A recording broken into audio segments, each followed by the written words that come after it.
За харин Төрийн ордны гадаа Сүхбаатарын талбайд эмч нар цалингаа нэмэхийг шаардсан мөн 4 дахь өдрөө жигсэж байна. Эмч совилогч нарын цалинч багш нарынхаа нэгэн адил бага юм. За тухайлбал арсны өвчин содлын үндэсний төвийн совилогч Тунгалаг эрүүл мэндийн салбарт 36 дахь жилдээ ажилласан ч түүний үндсэн цалин 1.4 сая төгрөг юм. За тэрээр сард эмнэлэг дээрээ 10 удаа хонож ажилдагч нэмэгдлээ нэмээд авдаг нь за цалин нь 2 сая төгрөг хүрдэггүй юм байна.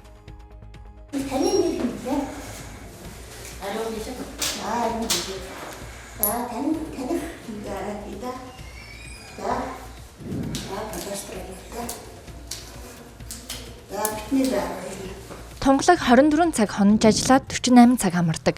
Тасагт байгаа өвчтнүүдэд цагийн тариаг нь хийх зэргээр амсхийх завгүй ажлын өдөр нь өнгөрдөг байна. Стандартаар тунгалагын ажиллаж байгаа тасагт 7-8 сувилагч ажиллах ёстой. Гэтэл өнөөдөр 3-4 сувилагч ажиллаж байна.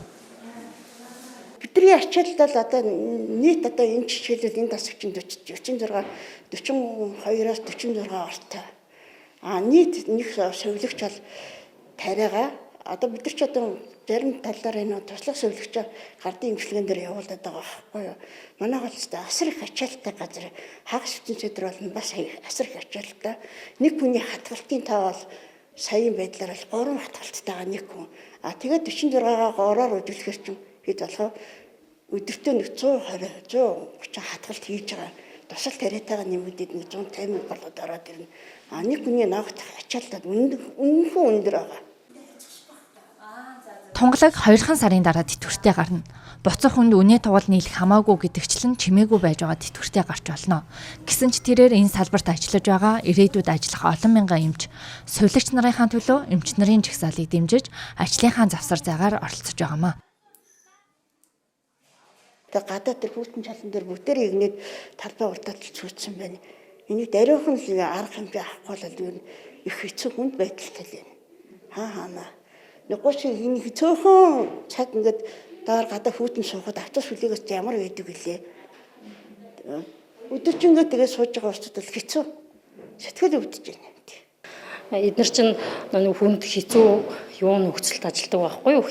Хэвэн бус нөхцөлд ажилладаг гэж боддог. Цалингийн нэмээд тэр хэлж ярьж байгаа үзэл бодол тэрийг юугаас л биелээсэл дэмжигдээсэл гэж л боддог л доо. Ганц тунгалаг гэхгүй бүх эмч сувилагч нар бол ажилдаа одоо сэтгэлтэй.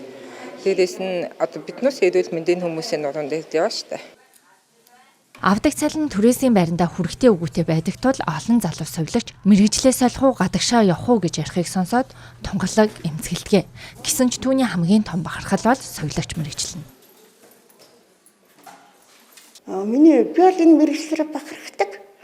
Өвчтэй зовлонтойгоо туслаад тэгээд юу яагаад ингээд хүн ард түмнийхээ төлөө сайн сайхны төлөө эрүүл энгийн төлөө ингээд 36 жил ажилчин гэдэг чинь надад бол бахархал. Түн тусууд дээр бүр ингээд хажууд нь маань чамдаг бид тэр ерөөсөө хаашааж явах байхгүй. Нээл цогсоогоор маань чамдаг. Тэр үйл гэхдээ яах вэ? Эдгээрээ сайхан болоо гараа явахт бид тэр өөрсдөө бахархдаг юм чинь. Тунгалаг ах トゥ хамаатан садныхаа дэмжлэгтэйгээр ажиллаа хийж өдий зэрэгтэй энэ салбарт ажиллаж байгаа гэсэн юм а. Харин олон сувилагчид ийм боломж байхгүй. Иймээс боловсрал эрүүл мэндийн салбар ажиллах хүчний хомсдолд орсон. Хэрвээ энэ байдал цаашид удаан үргэлжилбэл эх орны хамгийн үнцэнтэй эрдэнэ болох иргэдийн эрүүл мэнд боловсрал хөсөр хаягдахад хүрээд байна. Иймээс тунгалаг эмч сувилагч багш нарын цалинг нэмэхийг ирээдүйдээ хөрөнгө оруулахыг шийдвэр гаргагчдаас хүссэн юм.